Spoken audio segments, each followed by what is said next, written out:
I thank you graciously for your very warm welcome.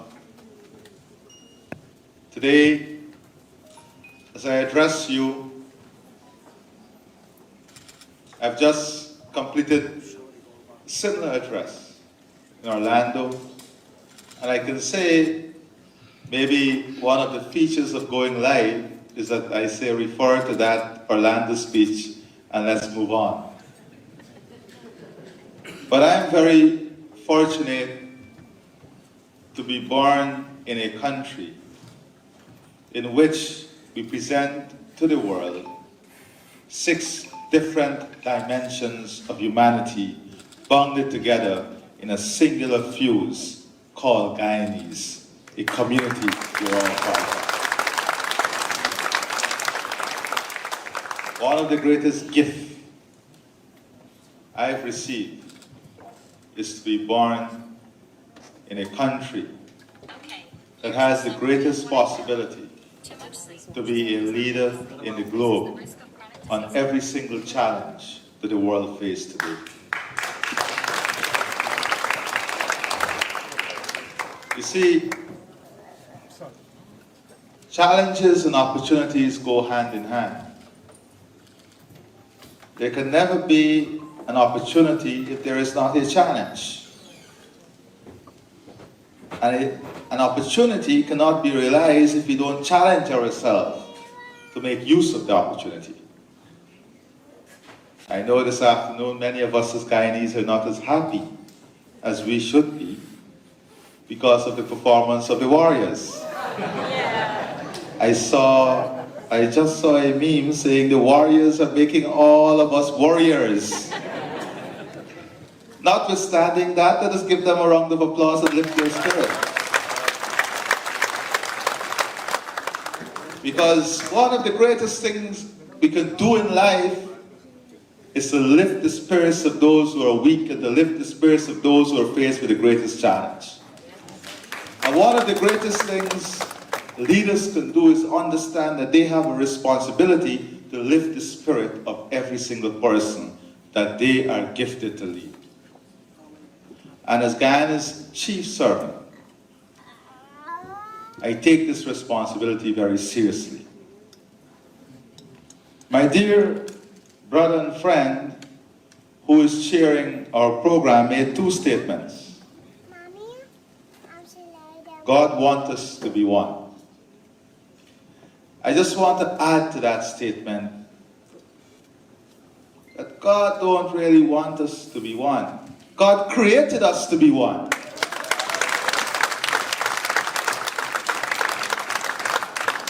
We were created as part of a singular humanity. We were not created black, white, brown, pink, or orange. We were created as part of the family of humanity. We decided that we are going to define ourselves differently in the family of humanity. All we need to do is to get back to the fundamental aspect as to why we were created and how we were created, and then we'll understand the principal purpose of life as being in one whole humanity.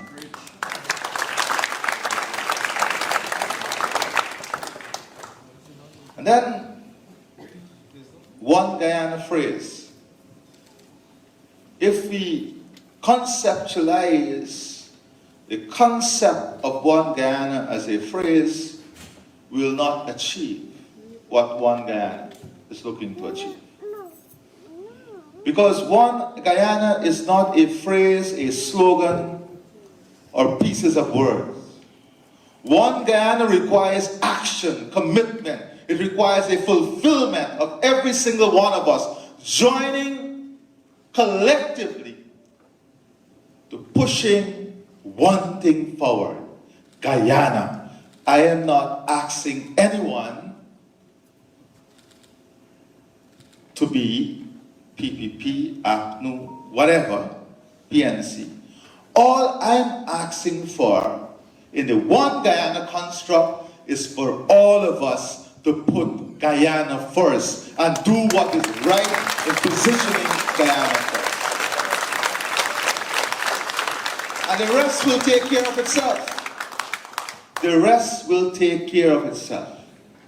If we all love this country so dearly, and we all believe in the country so dearly, and we all want to see the country to be prosperous and unified, and the country to be on top and playing its best part in the global community, then all we need to do is to make the individual effort in putting Guyana first, pushing Guyana first, advancing Guyana first. None of us can be bigger than the country. And once we are able to understand that our country should be first, and our efforts should lead to positioning our country first, then we will rid ourselves of the selfish desires that bar us sometimes from putting our country first. And in putting our country first, it requires, like any system, rules, respect, laws that we must all adhere to. The church cannot function without the foundation, that is the embodiment of the value system that supports the church. Same with the mosques and the temples. Similarly, a country must be built on a set of values and a system that promote peace, that promote dignity, that promote respect, that promote honor, and it is embodied in the Constitution and the rule of law.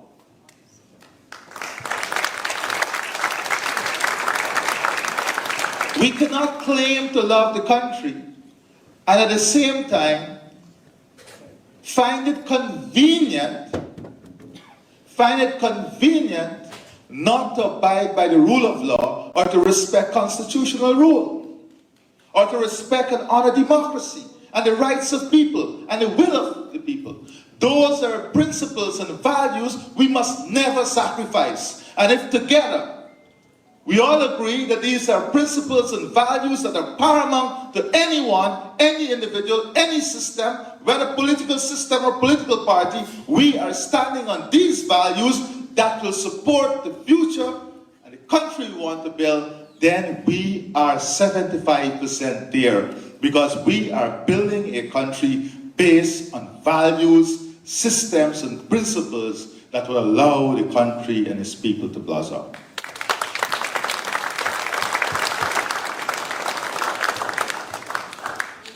So I want to start by addressing those issues. Now,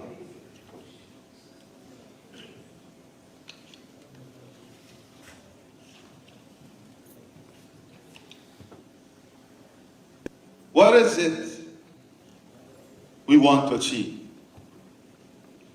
I want to say that I wish to address a road today. We must understand where we are, where we want to be, and then define how is it we're going to get there. But in defining this, we must first of all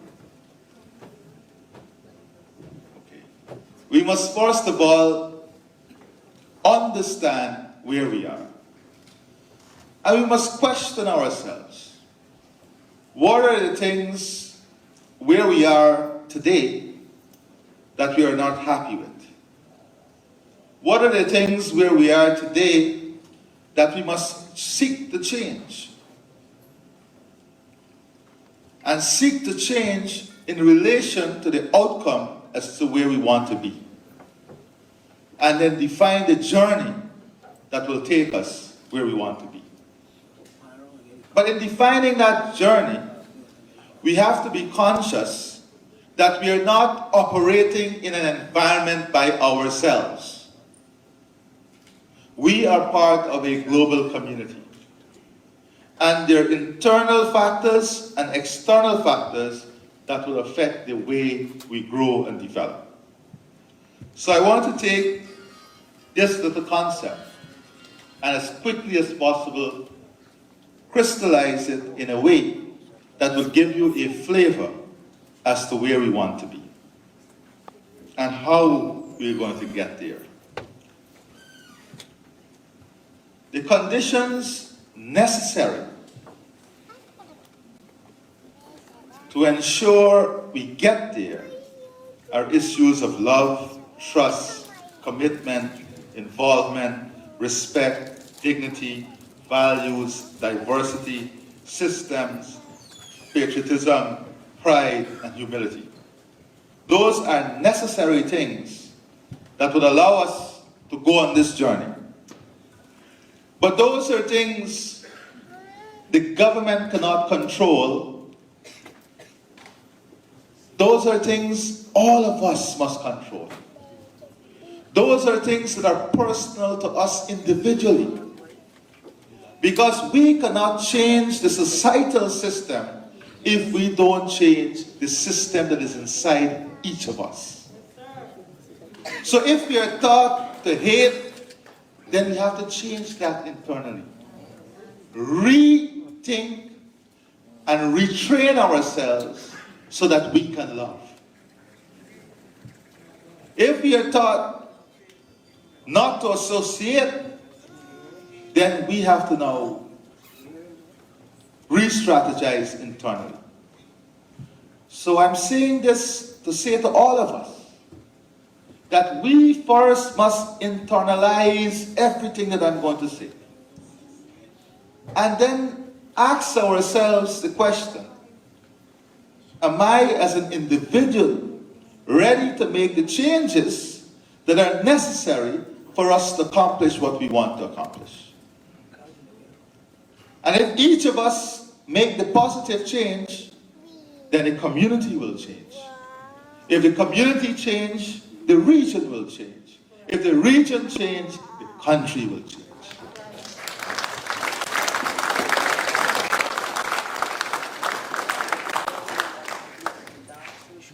So we have to understand that in driving this process, there must be empathy. You must feel something when your neighbor is hurt. You must feel something when your country is hurt. You must feel something when the rule of law is broken. And when you feel that, you must be able to speak up. You must be able to be part of a system that promote the values and virtues that will ensure those things do not occur.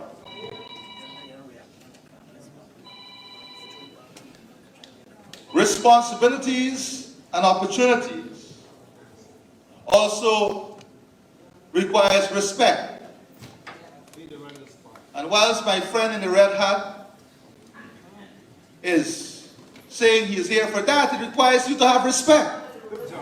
If we cannot have respect for each other, we cannot listen to each other.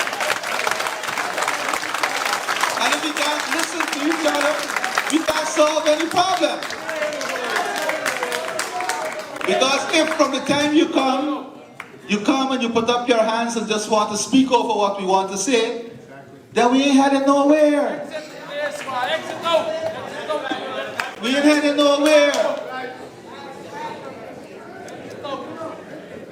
I assure you of one thing, you need not to worry.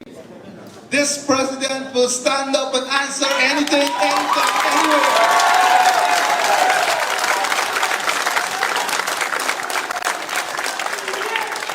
This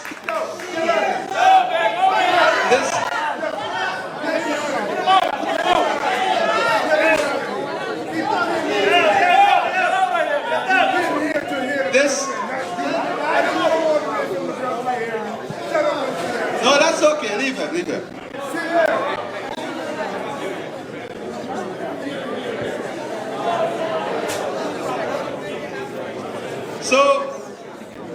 So you see, that's one of the first things. That's one of the first things we have to understand. The process of development is very simple. Communication is a very simple thing. It is us listening to each other and respecting each other. And you have nothing to worry about. Absolutely nothing to worry about. We are here to listen also to ideas. None of us have the answers for everything. It is when we pool our collective effort, it is when we take collective responsibility that we're able to build a system that will support the development that I'm talking about. Now, let me address first of all how we build this future. And let me be clear on this. The future is not about the government alone. The future requires the parliamentary system, the political opposition, it requires civil society, it requires the diaspora, it requires women, young people, children, it requires every single facet of the society to be part of the development of the future. So let us not for a moment believe that this future belongs to the government. This future belongs to the people. When a government is elected, it is the end of the electoral process.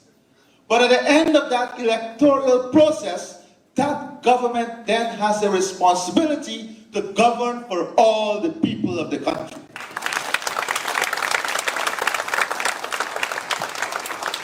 And when I was in Orlando, some people asked me, no, we wanted to see you such a long time, why 2 years after?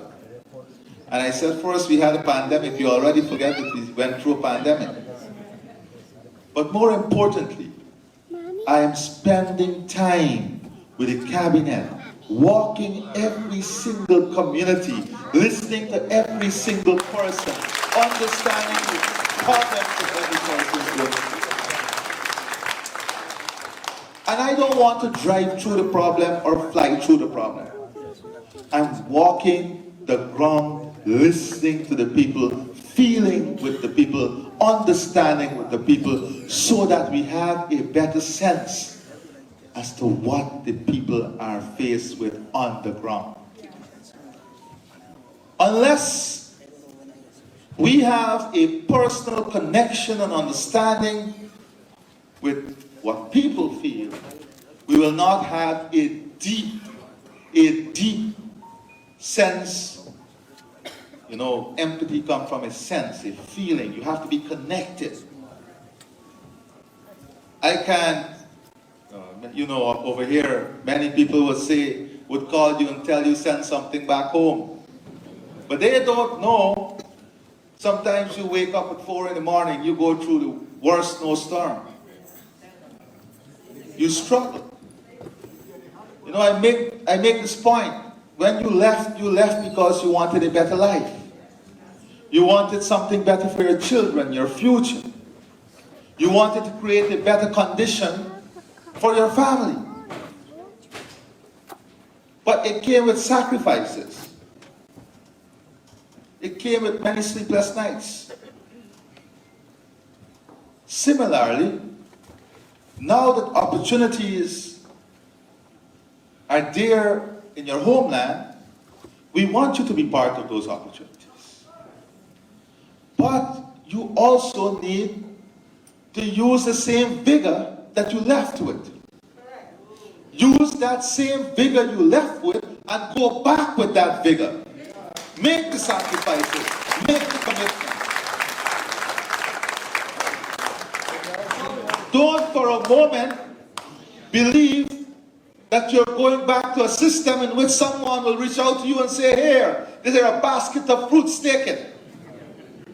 The world does not operate like that. You have to go and plant the tree and mold the tree and water the tree, and the tree will blossom and you will get the fruits. You see, many people say to me, oh, we want to come to Guyana, we want to see you, we need to see you.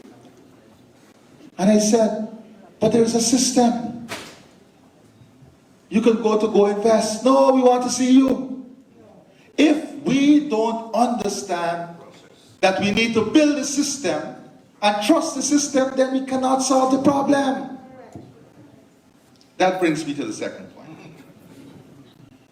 The institutional and political system. Let me be very clear. There is a lot of improvement that is needed in the system itself. The inefficiency that exists in the system must be fixed. But we are working on a plan that will fix it in a very, very rapid way. We're trying to remove the type of system that allows people to make decisions based on feeling.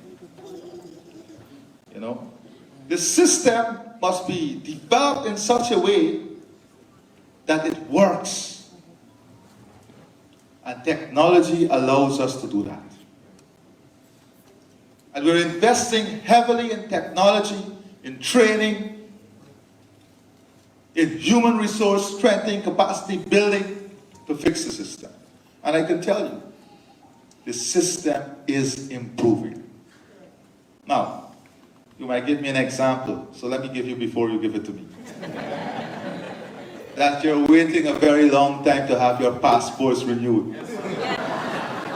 That is one I hear a lot, even in Guyana. So let me explain to you.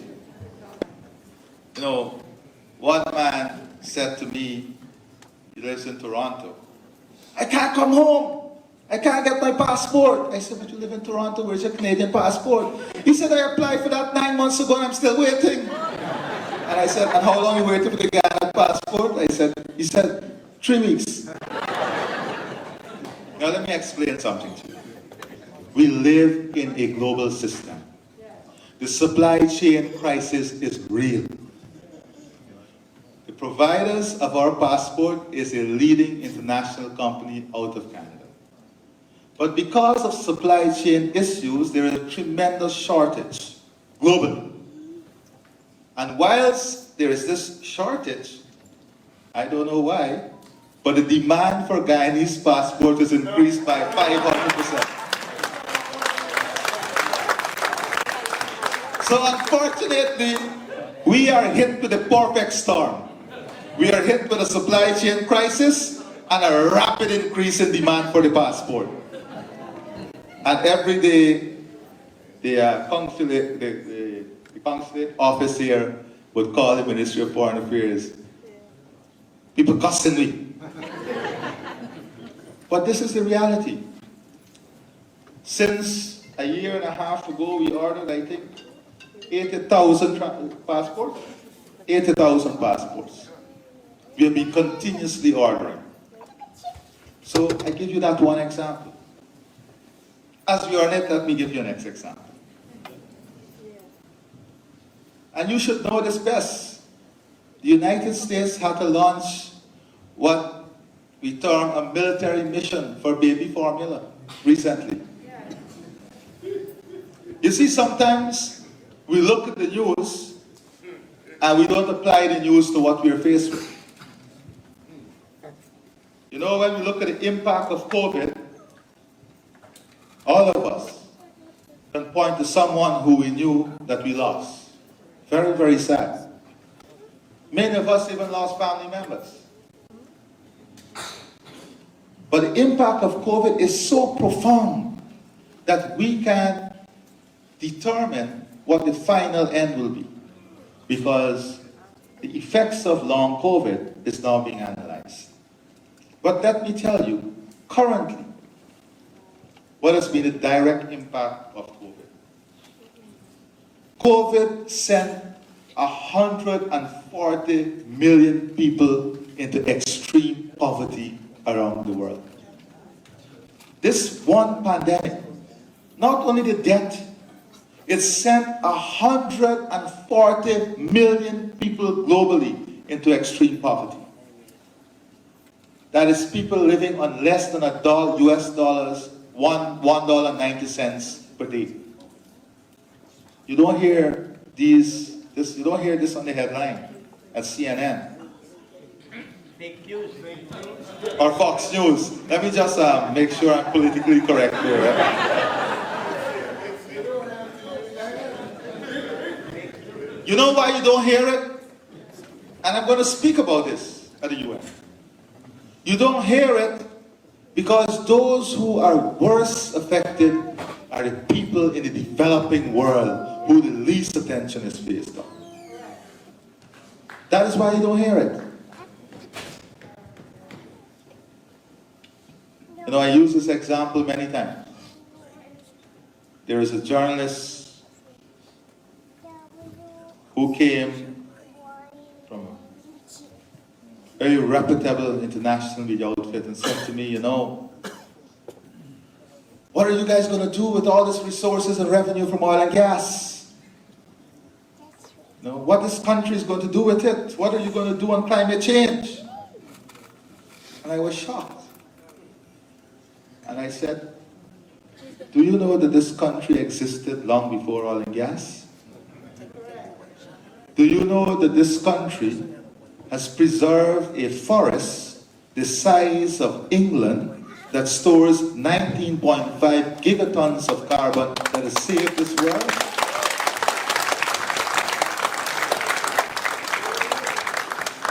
And tell me, where were you asking the world if they're paying for this service the country was giving? Because if the world was paying for the service the country is giving, then our economy would be in the top 10 economy in the world, just by this one service. But the question is, what brought you to Guyana? Because we existed long before, we had this forest before, we were playing our part in climate change before, but oil and gas brought you. It's the hypocrisy in the message. The hypocrisy. If it was never for oil and gas, they would have never came. They would have never featured Guyana. It would have been just another one in a number of developing countries finding our way and finding our path. But from the time you define your own path, and there are revenues to take you down that path, then trust me, there is not enough specialists that you can count.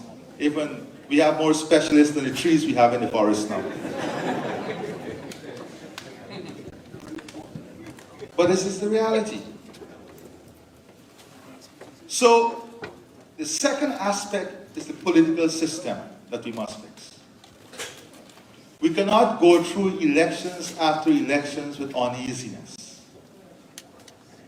The political system must be fixed that ensures political stability. You see, our country is developing at a very rapid pace, and it's becoming very sophisticated. So the very sophisticated investors are coming in now. But with the sophisticated investors, trust me, the sophisticated criminals coming too. You guys know that better than I. You will have more exposure in terms of electronic crimes. Because it is not only the good that are looking at opportunities. Right? The church will say even the devil looking to win souls. That is what makes their life very difficult. Because they have to keep the devil out and also win at the same time. So we have to build a system. And when your political system is weak, when your political system cannot withstand the development of the country, or when there's porousness in your political system, it can be used. And we saw this. This is nothing new for us. This is what divided us in the first place. This is what divided us in the first place. The colonizers saw a weakness in the political system, a porous part of the political system, and they played it. They manipulated it. They divided us. They created a condition that has led to where we are. So if we don't understand that the political system must be strong to support the development agenda and to support the country, then we'll open ourselves up for those similar weaknesses in the future. That is why all of us must play a part in strengthening this system, ensuring that the electoral laws, the constitution, democracy, the rule of law, that is all respected and it works every single day. It can't work today and don't work tomorrow. It has to work every single day for it to be functional. People, systems, institutions. When we talk about crime, we have to talk about improvement in the Guyana police force that leads to transparency, holding people more accountable for their action. And we're using technology to help us with this. By the end of the first quarter next year, we're hoping that we'll be well on our way to have the entire coast on the CCTV coverage. It's a massive investment, but a vital investment. Today, many of you will look at social media. Is that Angie? Oh my God. We worked together when I was a technician at the Ministry of Finance. It's always good to see people you know. Give you a shout out. So, the political, what was I saying?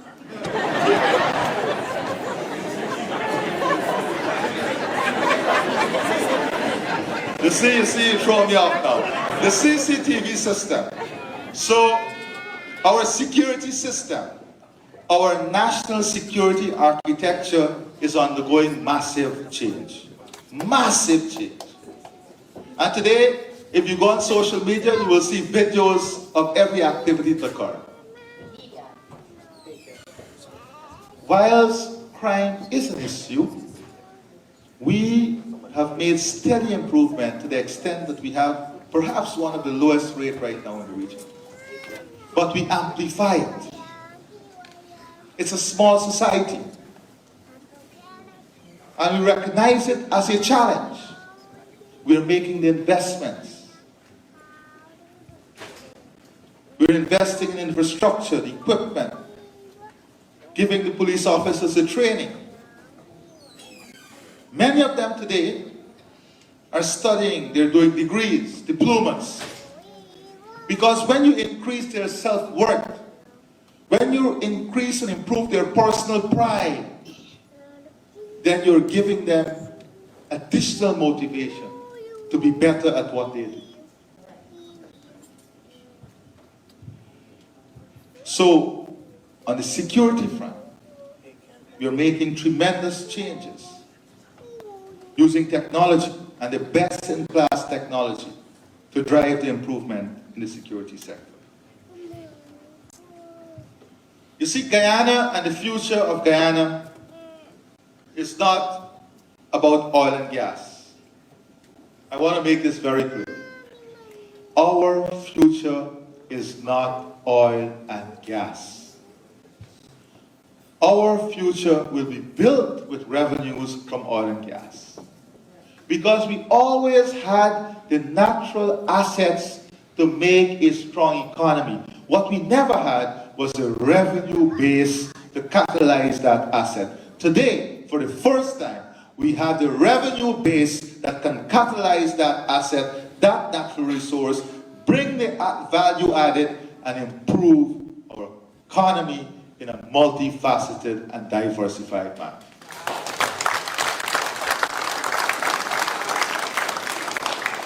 For the first time, we have the clout, and it's important in the world. We have the clout, we have the network, and the ability to influence.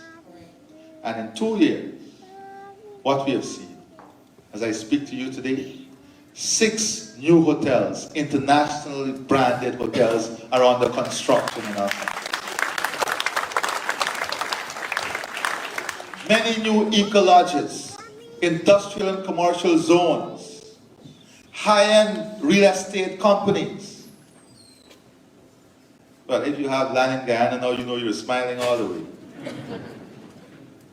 Because whether you're on the West Coast, in Georgetown, the East Coast, East Bank, and now even in Berbice, the prices of land in the last 2 years would have increased by maybe between 300 to 2,000% in some cases.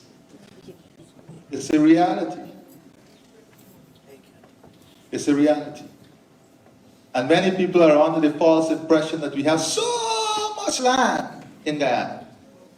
What is the truth? The truth is that 80% of our population live on the narrowest strip of land on the coast. So we are already approaching maximum point. We are maximizing the land availability on the coast right now. Because between the Atlantic and the wetlands, we are almost there with land. Now we're seeing most of the development plans. We just had to bring the Condominium Act. We had to pass a new Condominium Act. We have to change the height that buildings can go. So there will be physical change. There will be structural changes. Those of you who are coming back, or who have been going back for the last 2 years, every single day you're seeing it changing before you. It's exciting times. Your young children, those of you who have young children, you should let them explore Guyana now. Explore the opportunities in Guyana. Because what we are doing is not responding to the current situation. The leadership we are providing is building an economy that is functional and appropriate for 2030 and beyond. Now, why do I say that? You see, this world we live in today will be a very, very different world in 2030. Every single thing that we are accustomed to will be drastically changed by 2030. And unless we're able to build the systems, the institutions, and the structure of the economy to function in a world 2030 and beyond, then we'll just be playing catching up. And not only building the economy and infrastructure, but building the human resources. Ensuring we have the appropriate human resource with the necessary skills that is applicable to a functional economy in 2030 and beyond. Very important. Because when we speak about sustainable and resilient development encompasses these aspects of these virtues. We want to position Guyana as a leader in educational and health services. We are working now with Mount Sinai in the health sector. Our first order of business is to give the